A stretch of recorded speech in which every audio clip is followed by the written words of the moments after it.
Salut, c'est Paul. Ce soir, je te retrouve pour une lecture de contes, d'accord? Tu sais très bien que, ou peut-être pas, que j'adore les livres de contes depuis toujours. Et donc, ce soir, je vais te lire deux contes que j'adore, ou en tout cas que petit, je lisais beaucoup. Donc, c'est un livre assez vieux qui s'appelle Raconte-moi une histoire. Il date de 86, je crois. Traduit de l'allemand, si jamais ça t'intéresse. Donc on est parti. Donc, le premier conte, c'est un conte qui est au tout début. En fait, c'est celui qui est sur la première page.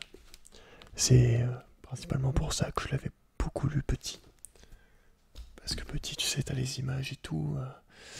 Quand t'es petit, tu vois, c'est un peu compliqué quand il y a des lettres et tout. Genre, quand t'as 5 ans, je me rappelle, j'étais comme ça, à galérer d'essayer de lire en mode.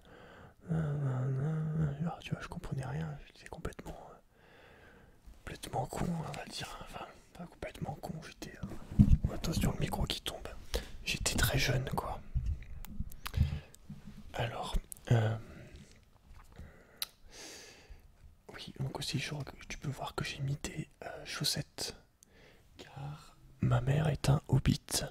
Et apparemment, certains d'entre vous l'ont remarqué à la dernière vidéo. Donc, voilà, je cache un petit peu mes origines, tout ça, tout ça. Le hobbit n'est pas apprécié en France, en tout cas. Allez, on est parti donc pour la première lecture. Tranquillement. Détends-toi, relax. Relax.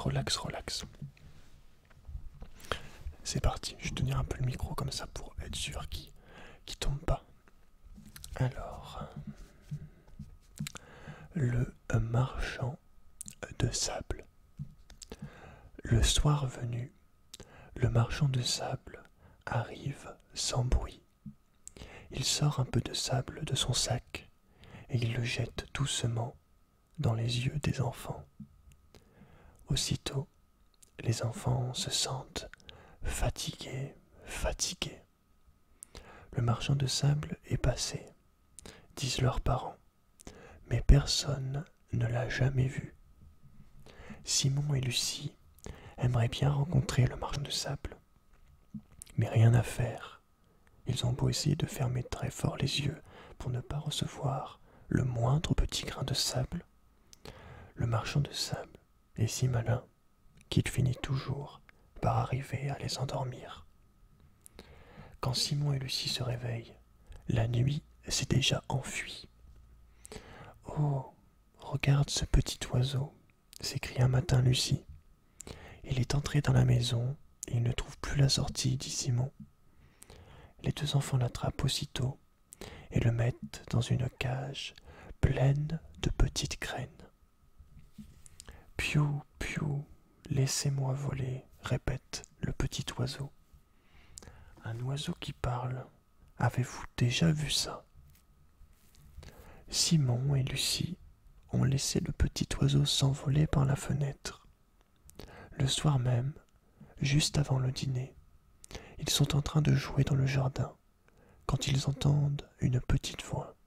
« Piou, piou, suivez-moi, je vais vous montrer quelque chose. Piou, piou. » Curieux, Simon et Lucie suivent l'oiseau dans la forêt.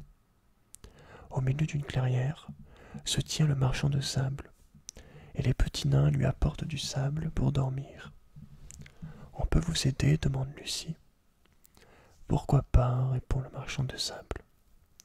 De l'autre côté de la montagne se trouve une grotte de sable magique. Il faut remplir les sacs magiques. Il faut remplir les sacs de sable le plus vite possible et s'envoler ensuite tout autour de la terre. Le marchand de sable emmène Lucie et Simon de village en village, de ville en ville. Quel merveilleux voyage!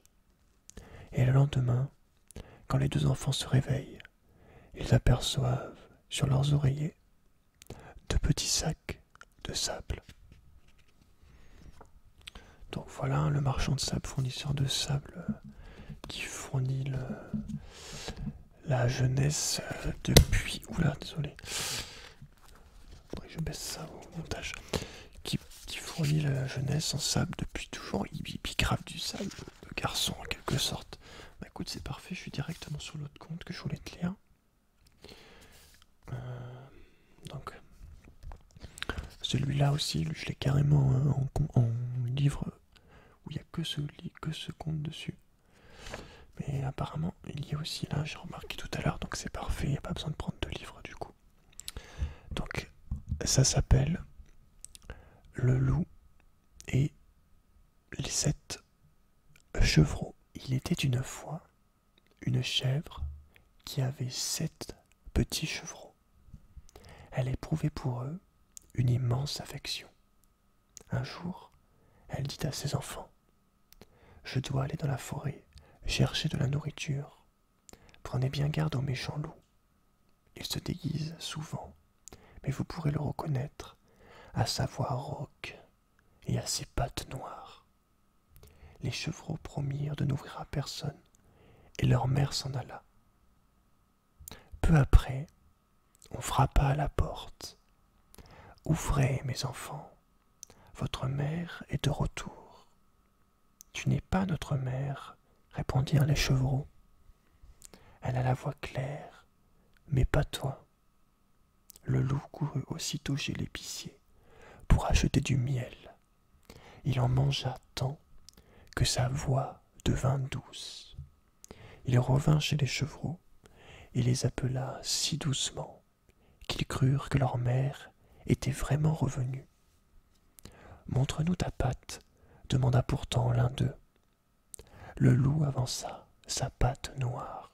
« Tu n'es pas notre mère, » dirent les chevreaux effrayés.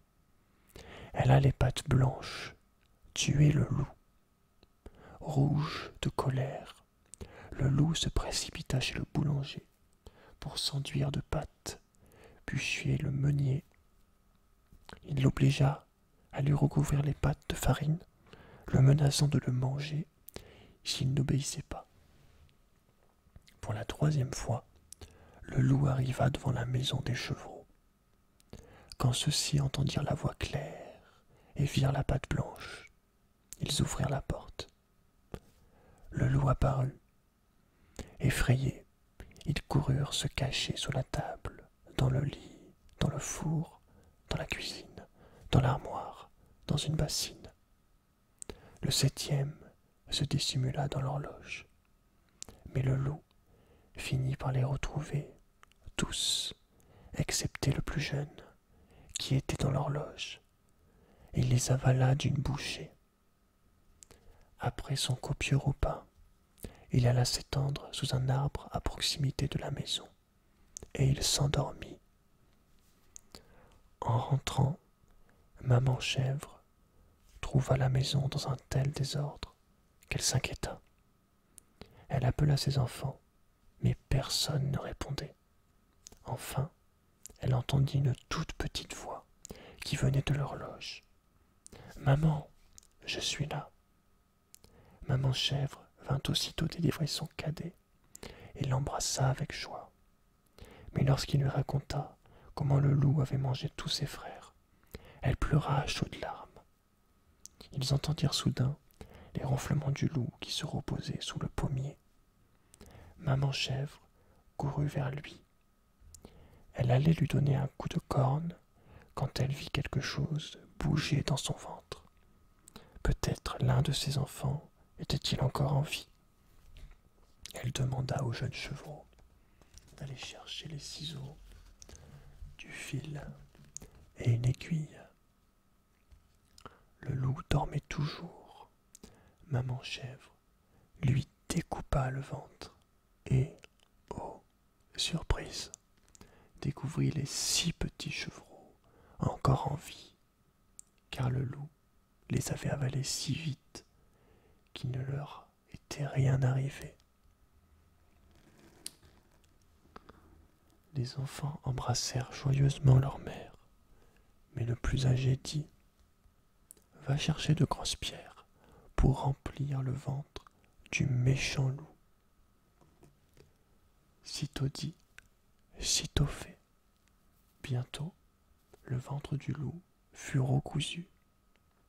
Quand le loup se réveilla, il éprouva une grande soif. Il alla vers le puits, tout en se demandant pourquoi il se sentait le ventre si lourd. C'étaient les pierres, bien sûr. Il se pencha pour boire, et perdant l'équilibre à cause du poids des pierres, tomba dans le puits, la tête la première. Les petits chevreaux firent une ronde autour du puits, tant ils étaient contents. Voilà, c'est un peu glauque, enfin un peu glauque. C'est un conte, mais c'est vrai que peut-être si t'es petit, ça peut te faire peur. Moi, ça faisait probablement, ça devait m'amuser, je pense. Mais ouais, j'adore les contes comme ça.